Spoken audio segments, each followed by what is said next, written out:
Hello, YouTube. Robert Alvarez, the psychic witch, and Apollo, no longer the kitten. Drake, can they see Apollo in YouTubeLand? And look at him just sitting so pretty. He's so beautiful.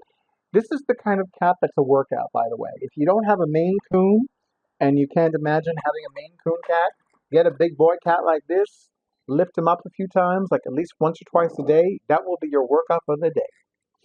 Anyway, it is my pleasure to present the decks that are part of the Hay House Card Deck Club box for spring 2025. And I am actually going to start with my favorite of the three first. So, in the short time that I have known about Abiola Abrams, and Bast has joined us. Well, hello, Bast. How perfect, how a beautiful black cat has joined us. So, and now we have Apollo and Bast, who are almost never next to each other. So this is a rare treat for all of you in YouTube land. It's a rare treat for me in my home as well. But let me just say that in the short time that I've known about Aviola Abrams, I really love her offerings. I love her writings. I love her meditations. I love her card decks. And I love how she specializes in card decks that honor African women of color or women of African descent. But seriously, I'm so digging, uh, and I have all three of her Oracle card decks now. So this is her newest one. It is called Faces of Oshun Oracle. It was written by the Abiola Abrams and illustrated by Destiny Powell. Yes, Destiny Powell, who also illustrated her Spirits of the Ancestors Oracle. No, Secrets of the Ancestors Oracle. And I believe she also illustrated her African Goddess Rising Oracle deck as well. Um, and what I love about this deck is that it showcases the different aspects, the different paths of the Orishas, and specifically Oshun. So, for those of you who may not know, um, Santeria, as it's commonly called in Cuba, Puerto Rico, and the United States, or as it is called in Nigeria, Lukumi, is a path. It is a magical path. It is a spiritual path. It is an initiatory path. And in Lukumi and in Santeria, there are different orishas, different deities. And one of the most beloved is Oshun. Oshun is primarily the orisha of love, beauty, and sensual pleasures. She governs music, she governs money, she governs dance, she governs rivers, waterfalls. She governs anything that flows: money, love, blood, seminal fluids, vaginal fluids, uh, rivers, waterfalls. She governs anything that flows. And what one may not realize about the Orishas, individually and collectively, is that they have their own paths. You know, a perfect example is Yemaya, who's another Orisha. There is a path of Yemaya called Ogude, Okute. And Yemaya Okute or Ogude don't give a fuck. She's the bitch that don't give a fuck. And the person who taught me this, that's how she described her. Yemaya is a full moon goddess, and she's often depicted as um, beautiful and buxom and loving and tender, and yet with this quiet power. She's also depicted as a mermaid. But there is a path of Yemaya who is a bloodthirsty warrioress who is going to cut a bitch up. Like literally, like hack, hack, hack, pieces, pieces, pieces. So every Orisha has their own path. One of my favorite aspects of Shango is Shango Macho. Shango Macho is the one that wears the golden coin encrusted with jewels on his chest. He brings the money, honey. And he fine. I'm serious. That motherfucker is fine. But let's get back to Oshun, who, by the way, is one of Shango's wives. Yes, he has three, last time I checked. But what I love is that every card depicts a different aspect of Oshun. just randomly, we have Oshun's third eye.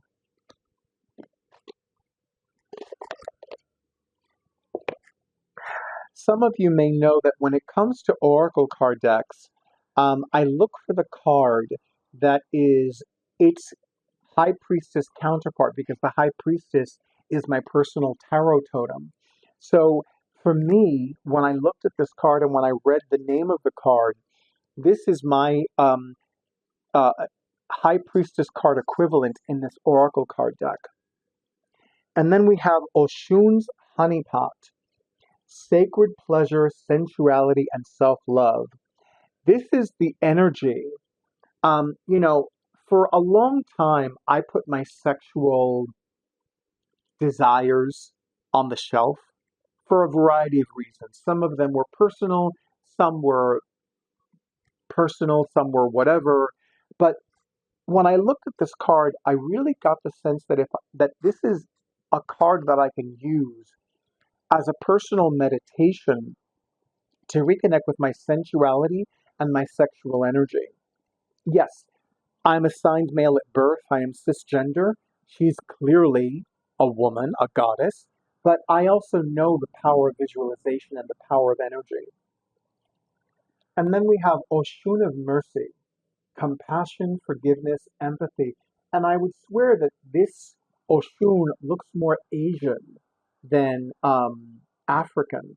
And of course, when I see mercy, compassion, forgiveness, empathy, I cannot help but think of Guanxi, the Chinese goddess of mercy, compassion, and forgiveness.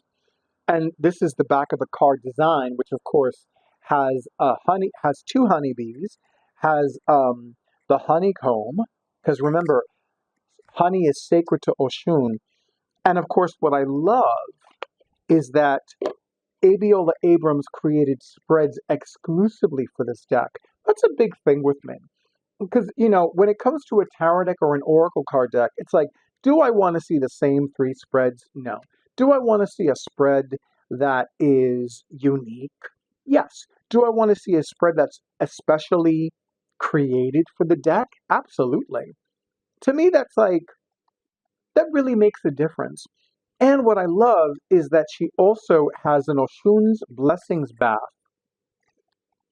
and how to create an Oshun altar and how to, and some of the attributes that correspond to Oshun. For example, sandalwood, amber, honey, cinnamon, frankincense, orange, rose, cedarwood, benzoin. I will list them in the description box because I said it pretty fast because I would like to keep this video a little shorter than my usual.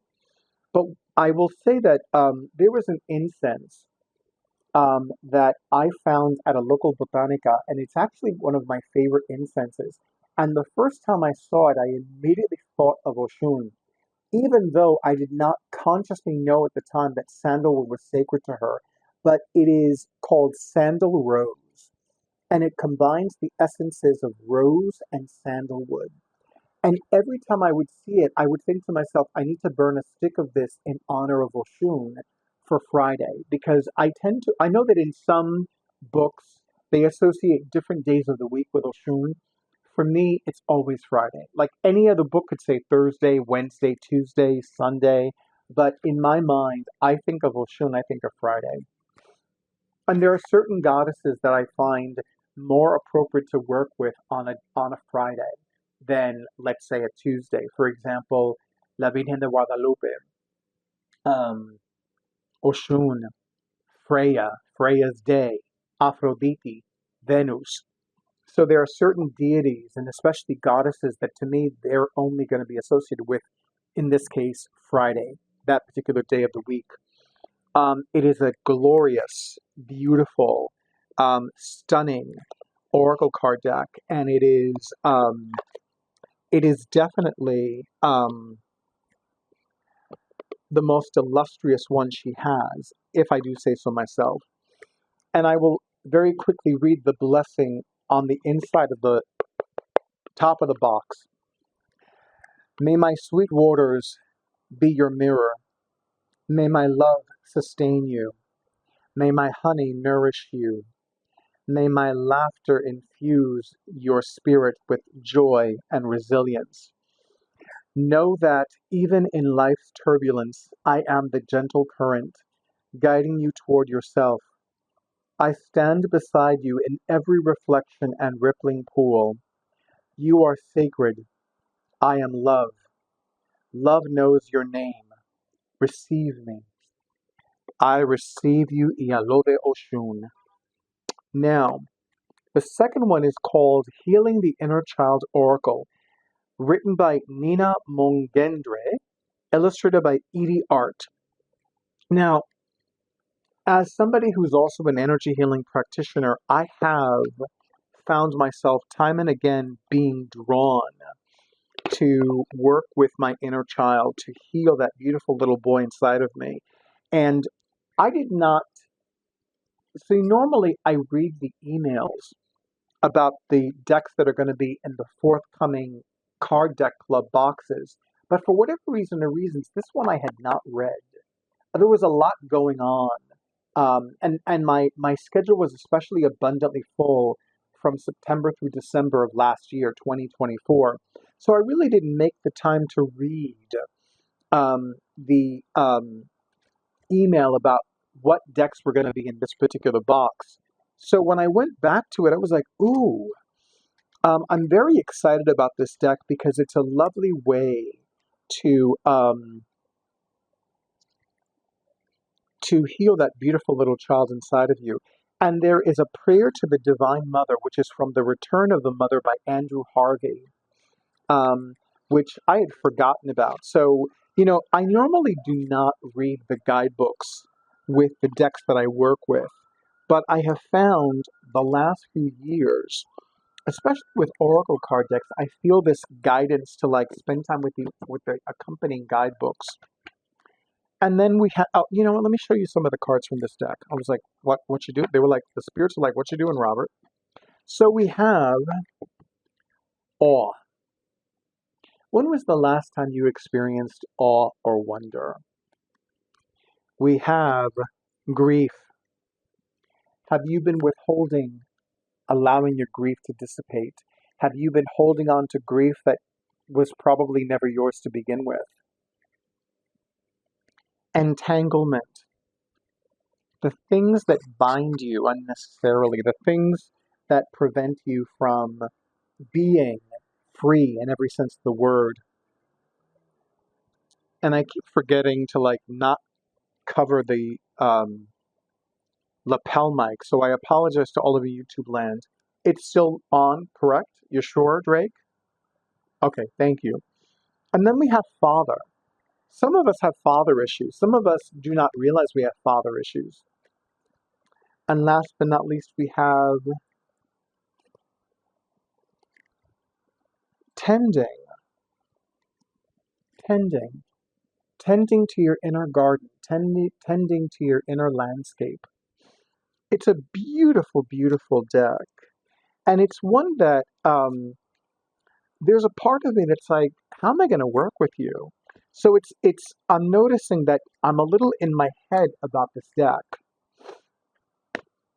And then last but not least, Faded, a pocket love oracle by Athene Noctua.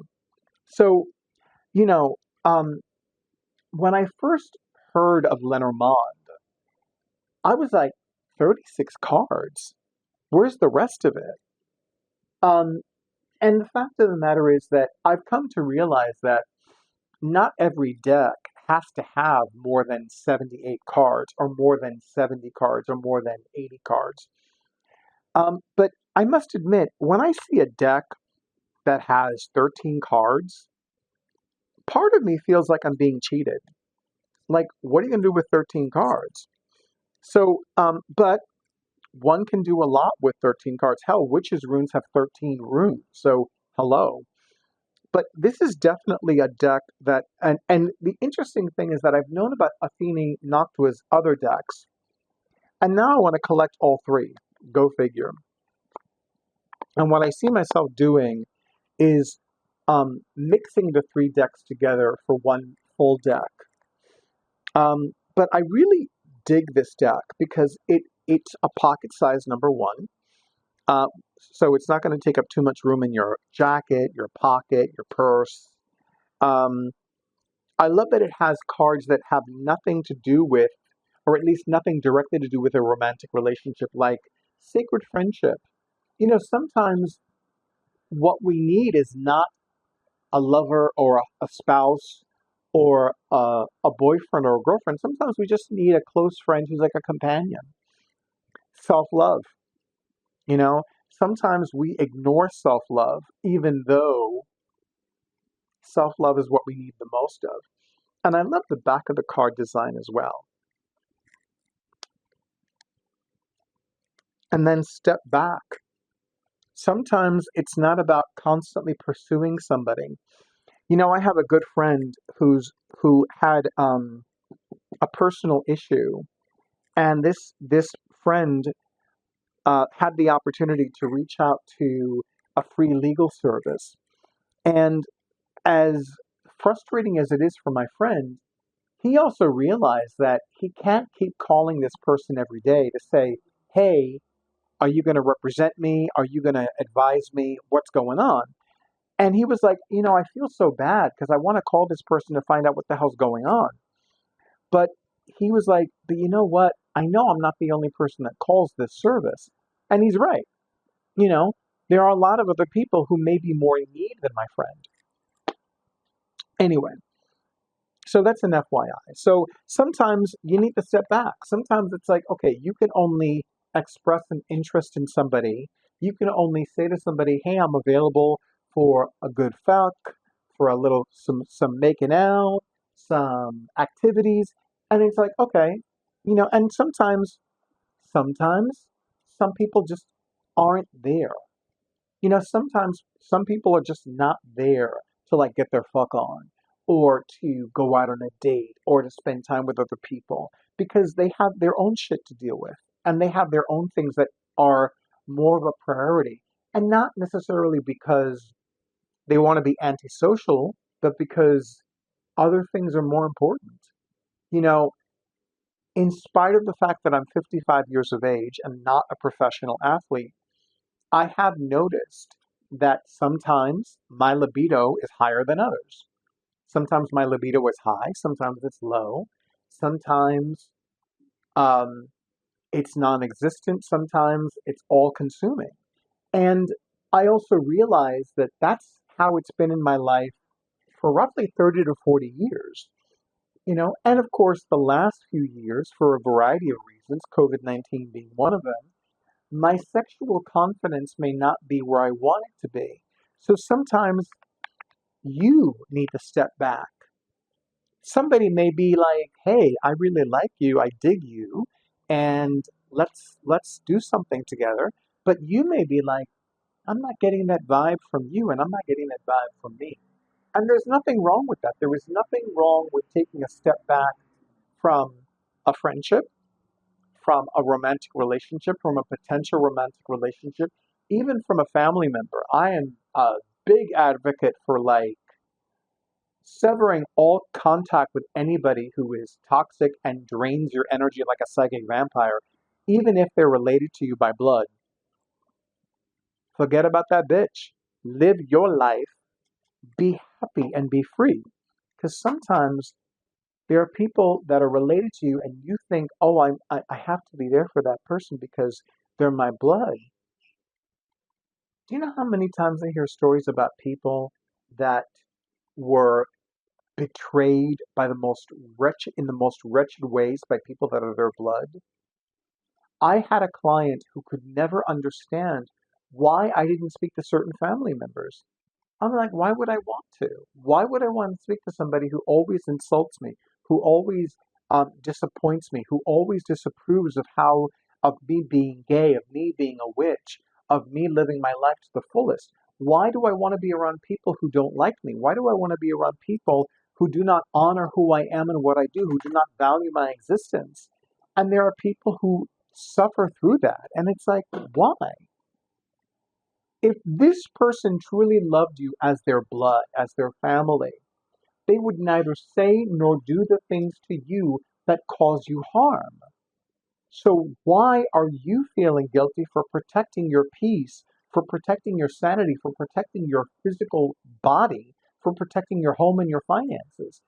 If you cannot be around somebody who does not love you, who does not honor you as a person, as a family member, I would say, ask yourself why. Why are you tolerating that obligation when that person is not honoring you in any way, shape, or form?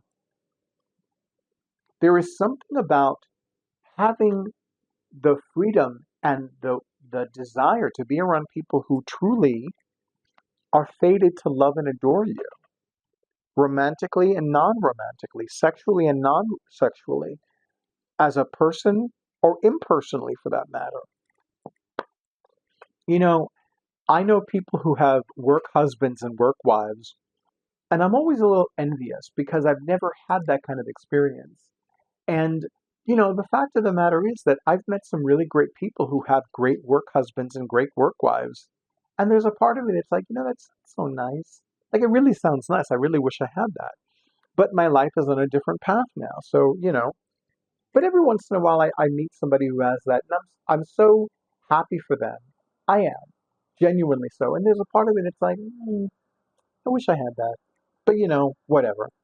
So those are the decks that were part of the Spring 2025 Hay House Card Deck Club box. Let me know in the comments if you have them. Let me know in the comments if you want them, if you're waiting for them, if they're on your ever-increasing to-buy list, if you've used them, and especially if you are focusing on healing your inner child, or if you have a devotion to Oshun. I would love to hear all of that in the comments. As always, thank you to all of you. Well, first of all, thank you to Hay House for creating these decks, publishing these decks. Thank you to all of the authors and illustrators and those who sell these decks, whether it's on a third-party website or a metaphysical supply store or a bookstore or whatever, number one. And of course, thank you to Hay House for offering a card deck club. That's my only subscription right now, and I'm digging it. And of course, thank you to all of you YouTubeLand for all the likes, comments, shares, and subscriptions to my YouTube channel. And a very big and beautiful thank you to my beautiful kitties, like Apollo, who's just taking a nap and sitting pretty and laying pretty and napping pretty. And of course, to those of you who have already scheduled your sessions, a very big and very beautiful thank you. And as always, stay in tune with your intuition, stay safe, stay well, stay hydrated. Remember to drink your water and stay tuned for the next video.